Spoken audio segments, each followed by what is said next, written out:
Hello and welcome back to the Nest Metal Production channel here at YouTube. Uh, wow.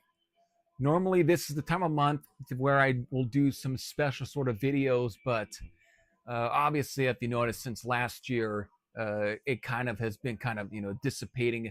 Even maybe it's even since like 2022. But either way, um, it is still close to Halloween. I gotta at least get something at least put up, at least something in for this time of month. So this is where I've decided to do something. So normally I always like to do these kind of videos anyways, where I show albums that are kind of perfect to play on Halloween, or at least in the month of October. But this one, I'm kind of doing a bit of a different take, and I only got very little to show, but these are ones that I right now are the ones that have really been scratching it for me, and they're all at least within the theme, but they honestly, I just had have to, and some of these I've never really haven't shown in a long time, where there's a couple that I've really, I think, have finally dawned on me. They are really perfect for this time, and one of them is also still very brand new to the collection. So the albums that I've got on this little short stack, there's like four here. Of course, again, like Halloween, Don't Meddle with Evil, their debut album. A lot of glare there. Stunt Rock from Sorcery. And of course, Metal from Hell from Satan's Host, and then the self-titled debut from Metal Church, which also has practically turned 40 years old this year. But these are the four, and the reason is, for especially for in the case for like Metal Church here, is because uh, pretty much it's almost like close to maybe 15 years now or so that I actually got this. First time ever getting this album was pretty much in the month of October, like 2009, actually really close to Halloween. And it was that night of Halloween where I had to take a little drive with my grandmother, and I put this on the CD player. And so every time, seeing the trick or treaters and so on, and then hearing like Beyond the Black is just, uh, it just brings back that memories, and it just always kind of felt perfect, just a perfect album to set the mood for the month of October. So really, the self-titled debut from Metal Church. Again, the fucking glare and shit. Let me see how that did. Okay, that might be better. Let me check now. All right, that is slightly better. But really, I wanted with something that felt more unique. Albums that kind of played into each other. Some that just worked in terms of the vibe, and not just the theme wise, but even just the sort of uniqueness for the album, where the atmosphere is like completely perfect, and some that just have its own aura that doesn't quite sound like anything else like it. Something that where it's separated, and each album kind of has its own aura, instead of trying to just pick albums that were, if anything, yeah, okay, yeah, that sounds like the next album, let's say, or even just something that might be more uh too predictable. Let's say something like Diary of a Madman, some one of my all-time favorite albums, but has been my most, you know, picked album really for like the month of October. Every time I've done these kind of videos, I always would kind of throw it in there.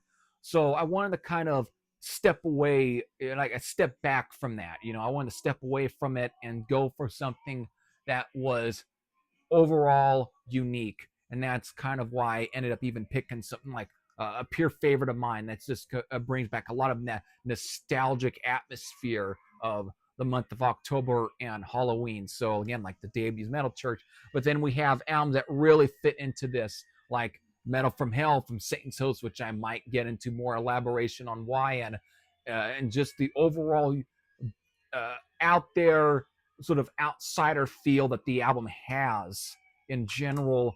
And of course, again, Stunt Rock from Sorcery, probably the most 70s album you're ever going to see within this pick out of this pile, because this was like what recorded in 1978, but from the songs and so on, and the fact how it is completely embedded in like the month of October to begin with. Yeah, it is one of those. It might be cliched, but it just has its own feel that completely separates itself from anything else like it, you know. And that was, and originally I almost thought about doing a video where I kind of went with albums that might be almost similar to this album, but I decided to uh, go away from that. You know, I scrapped it. But and of course, because again, it kind of sparked from that, and then into, of course, this album right here, like "Don't Meddle with Evil." Again, probably the even more blatant in terms of what it's worshiping or glorifying or whatnot. Something where like it feels like a complete tribute to the whole just the whole day of Halloween, you know, on the month of October. I mean, and I finally added this to my CD collection pretty much this year, and because one of those albums that just brings back a lot of memories for me. I've always had a very fondness for this album, and this is pretty much when Halloween were a really rough around the edges, very gritty, very glammy sounding band, but yet again it got that toughness, that heaviness that in some ways makes a lot of other glam bands sound like very tame in comparison. So it's just one of those where it's like it's one of those glam albums that just basically is played hard. So this might be kind of normal, but it's perfect. And so in the case for again, like with Sorcery here, that kind of go on, because I mean I can go on a lot about all these albums, but I think it's just because this is a pile of very different albums to begin with. I kind of would feel like to kind of go back and forth between them in almost like comparison, and maybe kind of keep this within under maybe 15 minutes. But there's this album is the epitome of keeping things almost kind of cliched, but yet somehow being fun with it and actually embracing it. So that's kind of the way I feel with like this album here. I mean, you got songs like Sacrifice, Wizard's Council, Talking to the Devil, Burned Alive, Book of Magic, Mark of the Beast, and there's Wicked City and Power Mad. I mean, compared to every other album that probably was ever released in the 70s, this is the one where it's like it's super blatant, but also seems like the biggest precursor to a lot of what eventually would become synonymous with 80s heavy metal in general, with all those the cliched lyrics, the more albums that are kind of based that are just themed around a lot of the ideas here. You know, it might be almost Spinal Tap-ish, but this is pre-Spinal Tap. So if anything, Spinal Tap was just taking inspiration from this shit, you know. And so this is again, no one really had like a Venom album, or was there like a Merciful Fate album in general. Nor did we even get any album like Don't Meddle with Evil, or even Metal from Hell from Satan's Host. We didn't have any of these albums yet in the 70s.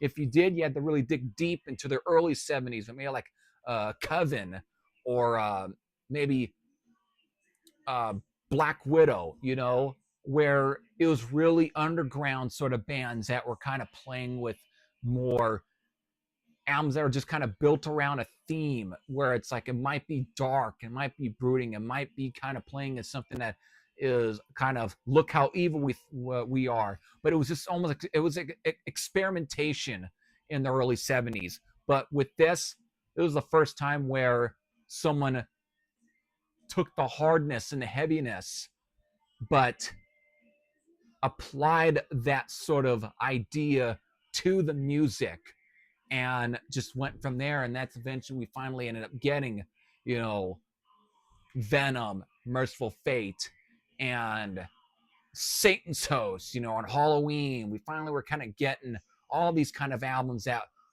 were really playing with this idea, and eventually a lot of thrash and speed metal and so on just went further and further with it, you know. So, but it was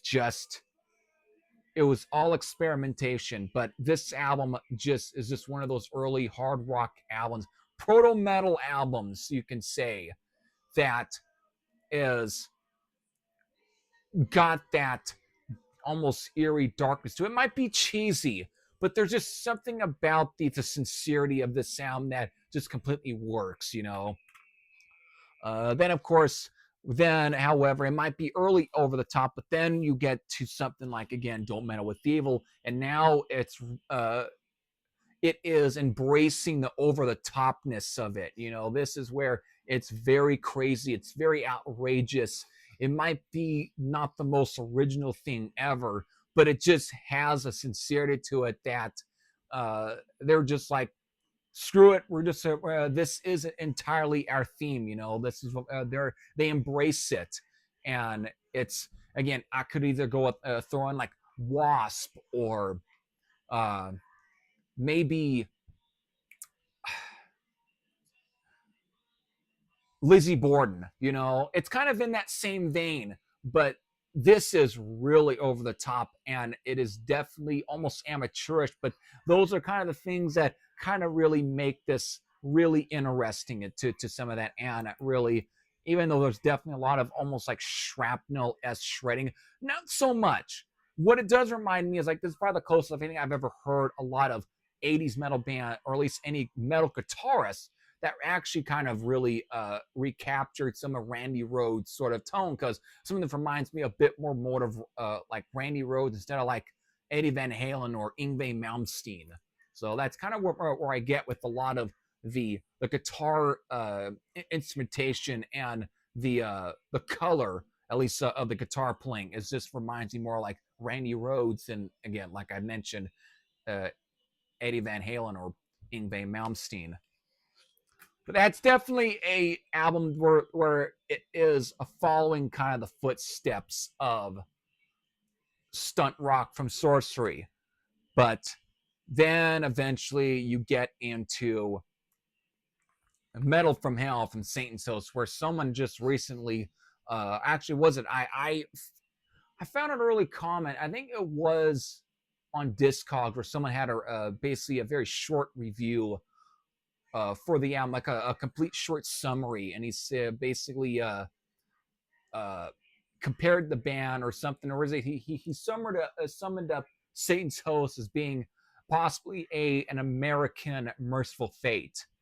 While I can kind of see where he's coming from with that sort of description for Satan's Host here, especially on Metal from Hell. However, the only difference is that in comparison to something like a Melissa or Don't Break the Oath, it would be Don't Break the Oath. Anyways, you kind of get what I said if I worded it differently. Either ways, the difference is that's way more musical in comparison, because this is like, if Halloween's Don't Meddle with Evil was over the top, this sound is like stupefied, because the playing, the overall attack of the album, and the conviction is a lot more crazier than usual. And it's just like you get a lot of jankier sort of song structuring. The guitar tones is uh completely what the fuck, you know. You never really heard a lot of guitar tones like this in the 80s, or maybe not such a long while since like the 1960s, because of it almost seems the best way I finally was like, because I was like re-listening to this album like weeks ago, and it just dawned on me how uh almost 80s retro garage rock inspired the recording is for this album. It's like many people thought the early Venom stuff was so rough recording, like they were like recording a studio that basically was still living off of the same the same sort of machinery and the tools and so on, basically when it was probably built in the early 70s or so, or maybe the late 60s, something like that. Really old technology still, and nothing has been like updated or upgrade, whatever. But this album, I think whatever studio they were using and whatever equipment, it sounded like they were using almost half of the same equipment that was probably used for, uh, like the early 70s. And that might be a little bit too over exaggerating because it's still very 80s sounding, but the guitar tone and so on, it is not that sort of crisp, almost distorted, overdriven guitar tones you were getting in the 80s. These were way more like super fuzzy and distorted, not in like a very stoner sort of rock feel, but something that is more closer to, like, let's say, the way maybe Grand Funk Railroad or Deep Purple on those really early albums with especially like Ian Gillan, like that guitar tone where it's super uh, fuzzy almost sounding, and it is like really raw. And that's the best way I can actually kind of compare the guitar tones to that, and the overall playing. It's just so garagey, but it's got that sort of 80s sort of metal aesthetic that it actually just makes this one of the most unique sounding albums. And there really isn't a whole lot of albums that almost sounded like this, and there still really isn't a whole lot of albums that sound like this. uh Now I'm kind of regressing because of that's technically that should almost be a lead into whenever I should show a different album, but I'm gonna get more to that basically to the next video, because I think I might end up recording two, because for a long time I thought this was one of the most unique sounding albums and one of those that just there's nothing else like it. But recently I checked out another album and I will eventually get to that one. So right now I'm leaving that vague there. So still nothing quite really really comes close to the just the overall uniqueness of this one, the sort of janky feel that just it works. So yes, in some cases I can definitely can see this as being an Americanized Merciful Fate, but still, even with a comparison to like Merciful Fate basically sounds like a major label band in comparison to this. Until recently, where I checked out another album, or this eventually ends up sounding like almost a mainstream metal album. But still, just one of those. And Harry Conklin of the Jack Panzer, he's the singer here, and that again is the one song that really sets this home is King of Terror. So yeah, there you go. Still, nothing bad, any of these. These are all unique albums in their own right, but they're completely separate from one each other. And if anything, they take whatever that they heard from these previous sounds and they just go even far and beyond that. So that's kind of where I'm at with these. Uh, where this sound, again, what this has in uh, comparison, what does this have in common with these three? Nothing, because this is very much a straightforward album to begin with, but it's a cool album and it has a lot of nostalgia for me, so that's why I end up throwing in there and within this pile of CDs. Still, they're all very unique albums in their own right. One's a bona fide classic and has already hit its 40th anniversary. Or there's three albums here that are just at times unique in their own right, that they are all worth checking out, even if to you they may not be all winners, but still. You still have to at least to go out of your way at least to check them out at least once. So there you go. So there you go. Hope all of you enjoyed. I will definitely be back with another one of these theme videos. So if you have any sort of uh, opinions or something about any of these albums, again, leave them in the comment section below. So until then, this is Herbert Thrasher saying I'm out, and I'll see you all later.